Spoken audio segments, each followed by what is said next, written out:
My name is Dr. Lederman, and I'm here with Marshall.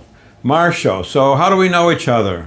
From coming here, doctor, from learning about you on the radio, and a friend told me to come to you after going to two big box hospitals that wanted me dead in May of 2023. Well, we don't know if they wanted you dead or not, but you came here with this big mass in your neck. Exactly. It's like a football, right? Yes. And you had a big mass inside your mouth in the tonsil, right? Yes, sir. So you had a cancer that started in the tonsil. It was a squamous cancer, and it spread to the neck. Yes. And it was massive. Yes. And you went to two super duper big places. Yes. And why do you say? I know they didn't want you dead, but why did you say that? Why? Okay. Went to a hospital, and they wanted to operate the next day, and they told me, I told them my wife had passed away, and they said, you'll be joining her. The mass is too big. It's near the carotid artery, and if we take it out, you won't make it. So they were telling you should have surgery. Yes. But if you have surgery, you won't make the surgery? Yes. So did you ask him, why the heck are you recommending surgery? Yes, that's what I said. I said, please let me go. I said, I'll go home and die in dignity. How much time would I have if I don't do this? They said, maybe a couple of months. I said, I'll take the couple of months. Thank you. So they were recommending radical surgery. Yes. Even though they felt that you wouldn't survive it. Mm-hmm. And did you ask him, why are you recommending a treatment that won't work for me? I did, and I had no explanation. And did they say, hey, maybe you can have another option, maybe go see Dr. Lederman? Did they offer that? No, they did not. So did they offer any other option for you? No, none. So they told you a super duper big hospital, you had to have surgery, and even if you had surgery, you're going to die. Yes. So it wasn't very appealing. Not at all. So what did you do next? Well, I went home, and I went home to just process it all. What am I going to do? Then I went to another hospital, and they told me that they were going to do a tracheotomy.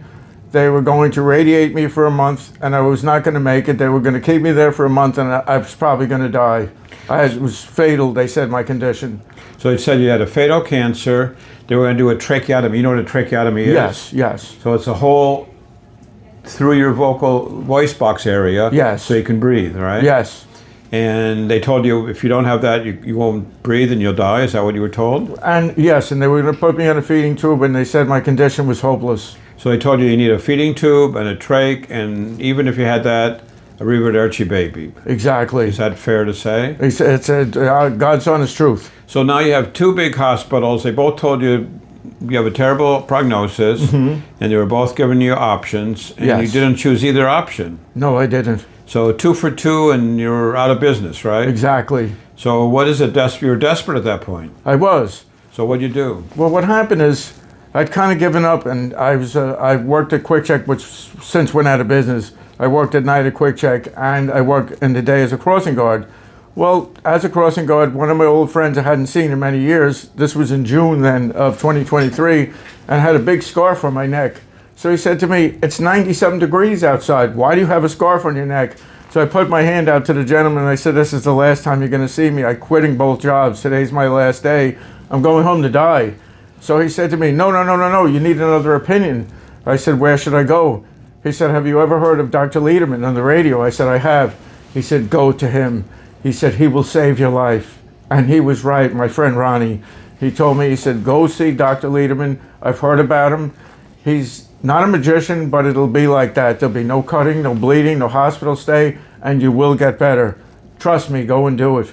I called as soon as my cross guard shift was over. I was done. Remember, I quit both jobs on medical leave, and I called you up, and you scheduled an appointment for me, and the rest is history. So you came here. Yes. And what did we tell you back then? Well, you told me that you're going to help me. You were going to help me, and you were going to arrange tests to check out what's with my condition.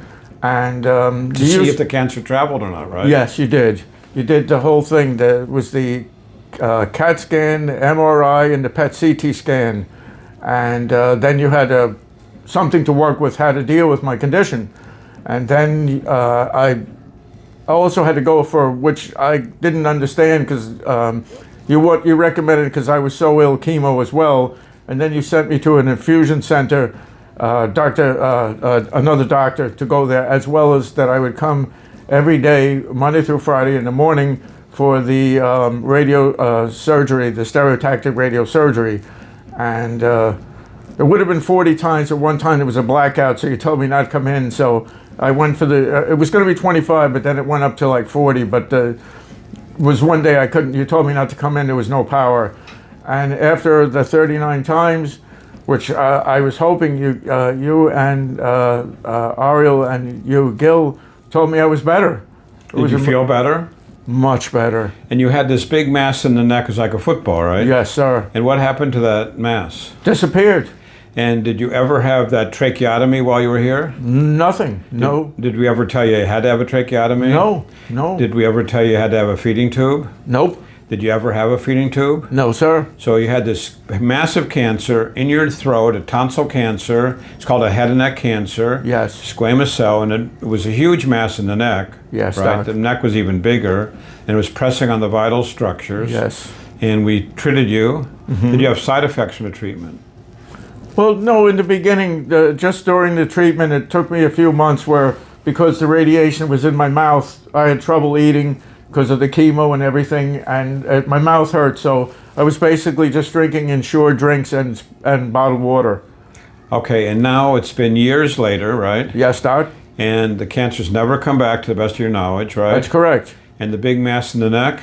It's gone like it never happened. And the big mass in the tonsil? Perfect. And how are you feeling now? Good, great, like it never happened. And it looks like you're a guard now at school. Yes. Are you working full time? As a guard, yes. Okay, and you're doing everything you want to do? Yes. Has there been any limitations from the treatment on your life? No, not at all. So how do you feel years later after being told they told you were gonna be dead in 6 months, right? Yes. So how do you feel about that? Well, honestly, I'm, how do I explain it? There's a cure for cancer, and that's your treatment, and they're not treating anybody correctly. These hospitals are, I don't know if they're in the pocket of Big Pharma or for chemo or whatever, but they're not saving people's lives. You are saving people's lives. You invented this cure. You went from Harvard and cured this condition that I know from just listening to the radio, and you curing people for 45 years, at least now, maybe more. And I feel great, and I tell people anywhere, if I ever hear anybody that has a cancer scare, I said there are other options, and there's phenomenal options. Much better than where you're going. You won't be mutilated. You won't be taking forever chemo. It's not going to work. It works a little bit. You were right about it with me. A little bit helped me. Then I got negative feelings from it. My hands got stiff, and I can't be a cross guard where I can't close my hand. So I stopped taking the chemo. I had to take the 4 pills a day and the infusion. It was 5 hours every Friday. And we stopped with that, and I'm better. And I'm forever grateful to you and your son. You guys are underrated doctors that this should be the news all over the world. Well, we don't sound underrated when we talk to you. No, definitely not. You're the best. And we've treated 40,000 patients, so a lot of people know about us. Yes. So why don't you think the other hospitals and other doctors don't say, hey, if you don't like surgery and you don't like what we're telling you, why don't you go see Dr. Lederman? Why do you think they don't say that? I don't know, really. I'm confused by it. I always thought that doctors, when I was a child, were out to save people's lives and do the best they can for them. But I don't find that with them. I find that they are incompetent, inefficient, don't have the patient's best thing in mind. I think they have the hospital's profit in mind and their own, and they don't care about the patient enough. They're not thorough enough, and to me, they're heartless. You know, I confused about it. I think there's something wrong with it. You know, I don't know how to fix it. If I could, I would. I don't know, you know. What I do is, I used to work at Quick Check overnight, and I worked as a crossing guard in the day. So as Quick Check cashier, you hear a lot of people talking because it was pretty busy. I don't even know why they went out of business. The company was very foolish. They shouldn't have. But anyway, we got a lot of business, and occasionally you hear people saying something about cancer. Well, I took a lot of cards. I just took more just before, and I have cards, and if I don't, I have your phone number memorized. And I said, I don't have a cell phone. I'm old school. I say, look on your cell phone and look up Dr. Lederman. Make it a point to go there. Was there anything that we ever told you that wasn't true while you were here? Absolutely the truth and nothing but the truth. Was there any advice that we gave you that wasn't in your mind, accurate? Never. Did you think we ever betrayed your interest at any point? Not at all. Absolutely not. You gave me great advice. You steered me through. I really thought I was going to die. I thought that I was it, and this was my last resort. I was frightened when I came here. Honestly, when my sister used to accompany me here, I felt like I was almost like the Walking Dead coming with her, that everybody else was alive and I wasn't going to make it. And I was pleasantly surprised and happy and elated that you saved my life. You gave me a new life. Do you think about that every day? Every day. Every day. There's not a point I don't think about you. You and your son are loving people. I love you both for what you did for me. All right. God bless you. Thank you for sharing your thoughts with all the people out there who want to know and want to learn about what we do here. And I wish you well, and I hope, as we say, you should live to be 120. Thank you. Thank you so much, Dr. Gil Lederman. You're the best. All right. Thank you so much. You're the best.